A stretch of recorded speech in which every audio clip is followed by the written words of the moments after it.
So I want to say Barak Yahweh, Barak Yahweh Shah, Barak Yahweh, Barak Yahweh Shah, Bahashim, Rakak Kwadash, double honors to the apostles and elders of GMS, and salutations to you brothers out there that's doing this work in truth and sincerity. So let me read this back, 1 Corinthians 12 and 2, on where we left off in the last video. You know that ye were Gentiles, and we just got the meaning of that, right? Ethnos, right? Carried away unto these dumb idols, even as ye were led. So let's grab this in 1 Corinthians 10, right? 1 Corinthians 10, it says, moreover, brethren. Now we know Paul, the brethren of Paul, are the Israelites. That's why we're also going to get that in Romans, the 9th chapter. I mean, let me just say this real quick. You know what I'm saying? For us, we know the Spirit is dealing. So we've been given an understanding to break these things down. And for us, it might be easy, but for the rest of you people, it's hard for you to understand. But the scriptures is literally linking up. And this is why, in the first video I made, this is why I went into Matthew 13. This is why I went into Isaiah 34 and 16. This is why I went into 2 Timothy's, I think that's 2 and 15. This is why I went into Revelations 1 and 3, because these are important. Reading, study, and examine. John 5, I believe that's John 5:39, where it says, search the scriptures, right? Because the scriptures, they link up. The Old and New Testament comes together. It's just one book, right? That's why when you go into Isaiah 28 and 10, right, it tells you here a little, there a little. You know what I'm saying? Because it's a puzzle you have to put together, which a lot of you people deem to not understand. The Gentiles that the Lord was talking about, which we're reading about, is literally telling us in our face. It's really telling us in our face, man.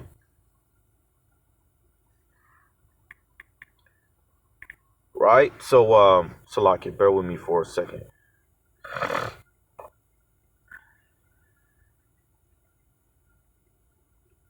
Right, so we about to go ahead and read this in 1 Corinthians 10. Give me a minute, though. Right, so this is 1 Corinthians 10 and 1. Moreover, brethren, this idiot parked behind me, man. 1 Corinthians 10 and 1. Moreover, brethren, I would not that ye should be ignorant how that all our fathers were under the cloud and all passed through the sea. So what is that talking about, man? So if we go back during the time of Exodus, the Lord had his people pass through the sea. Matter of fact, let's get that history, right? Right, so we're going to go ahead and get this in Exodus 14 and 1 just to get some history. And again, you know, this is for, you know, brothers who want to be edified, brothers who want to learn. This is for brothers who have the patience for this. This is not for everybody. If you don't have the patience for this, then, you know, don't listen to the video. Get your ass back on a video game or something, right? So let's go into a little bit of this history. It ain't gonna be long. We're just gonna get the point. We're gonna get the points in this book, chapter, and verse. So we're gonna go ahead and get Exodus 14.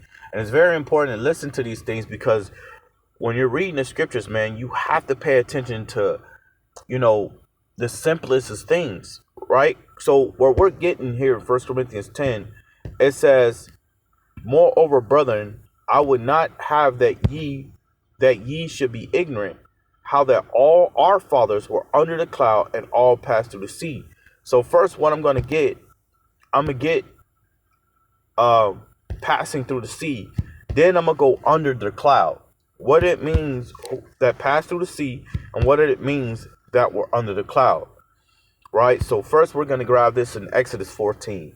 And Yahweh spake unto Moses, saying, speak unto the children of Israel that they turn and encamp before Harioth between Migdol and the sea over against Baalzephah, before it shall ye encamp by the sea. For Pharaoh will say of the children of Israel, they are entangled in the land, the wilderness hath shut them in. And I will harden Pharaoh's heart that he shall follow after them, and I will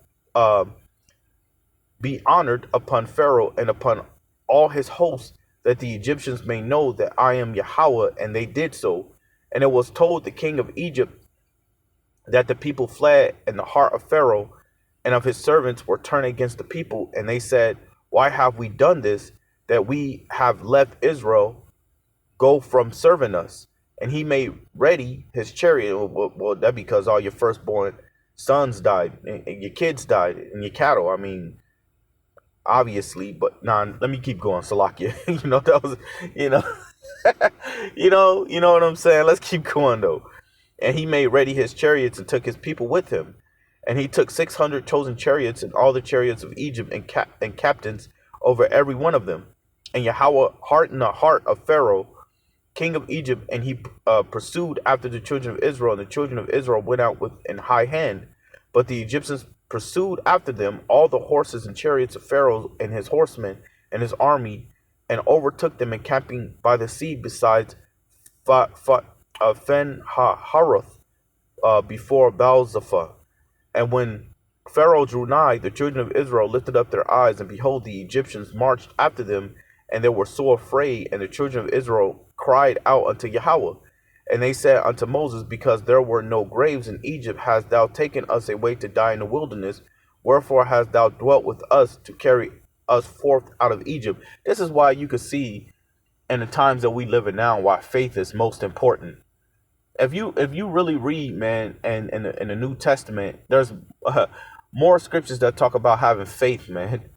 That's why the Lord said, when I come back, shall there be faith in the earth. This is why it's important. This is why it's only understandable why faith is one of the most important things in a time like this. Because you can see that after all the things that Yahweh did by way of his son, Israel still showing no faith, man. Like, this man had plagued Egypt. You know what I'm saying? He plagued Egypt. He killed all the firstborn of the children, the cattle. You know what I'm saying? He led them out of the land of Egypt. You gonna tell me you still have no faith? Man, I would have been standing there like, hey, man, let's just do our thing. Yahweh's gonna deal with that. Let's just call upon Yahweh Bahashim Yahushua. Let's call upon the name of the Lord and his son, and he's gonna fight for us, man. Our people showing no faith, man, no faith, right? So it says, "Is not this world that we did tell thee in Egypt, saying, let us alone, that we may serve the Egyptians?" Our people bugged out. "For it had been better for us to serve the Egyptians than that we should die in the wilderness." Man, our people are homeborn fucking slaves, man. I tell you. Sometimes, man, when you reading this, it upsets you because our people are just.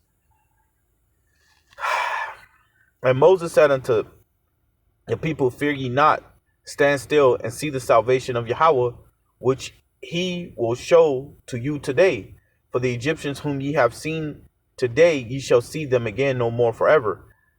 Yahweh shall fight for you, and ye shall hold your peace." And Yahweh said unto Moses, "Wherefore criest thou unto me? Speak unto the children of Israel that they go forward. But lift thou up thy rod, and stretch out thy hand over the sea, and divide it, and the children of Israel shall go on dry ground through the midst of the sea. And I, behold, I will harden the hearts of the Egyptians, and they shall follow them. And I will get me honor upon Pharaoh, and upon his host, upon his chariots, and upon his horsemen." It says, "And the Egyptians shall know that I am Yahweh, when I have gotten me honor upon Pharaoh, upon his chariots, and upon his horses." And the angel of the Most High, which went before the camp of Israel, removed and went behind them, and the pillar of the cloud went from therefore their face, and stood behind them, and it came between the camp of the Egyptians and the camp of Israel, and it was a cloud and a darkness to them, but it gave light by night to these, so that the one came not near the other all the night. And Moses stretched out his hand over the sea, and Yahweh caused the sea to go back by a strong east wind all that night, and made the sea dry land, and the waters were divided. And the children of Israel went into the midst of the sea upon the dry ground, and the waters were a wall unto them on their right hand and on their left. And the Egyptians pursued and went and after them to the midst of the sea, even all Pharaoh's horses, his chariots, and his horsemen. It says, and it came to pass that in the morning watched Yahweh looked into the host of the Egyptians through the pillar of fire and the cloud, and troubled the host of the Egyptians, and took off their chariots' wheels that they drove drive them heavily, so that the Egyptians said, let us flee from the face of Israel, for Yahweh fighteth for them against the Egyptians. And Yahweh said unto Moses, stretch out thy hand over the sea, that the waters may come again upon the Egyptians, on their chariots and upon their horsemen. So that's pretty much the point that I wanted to get right there. But those are the ones that pass over the sea. It's plainly talking about the Israelites. So you see how the Old and the New Testament link up together. So let me grab this in Exodus 13. Then we're going to end it from there. But there's still more that I need to grab, man. Actually, I might have to end it from here. I'm going to go ahead and say Barak Yahweh, Barak Yahweh Shah, Barak Yahweh, Barak Yahweh Shah, Ba'ashem, Rakah HaKadosh, double unto the apostles and elders of GMS, and salutation to you brothers out there that's doing this work. And truth and sincerity, Lord willing, this was edifying. Shalom.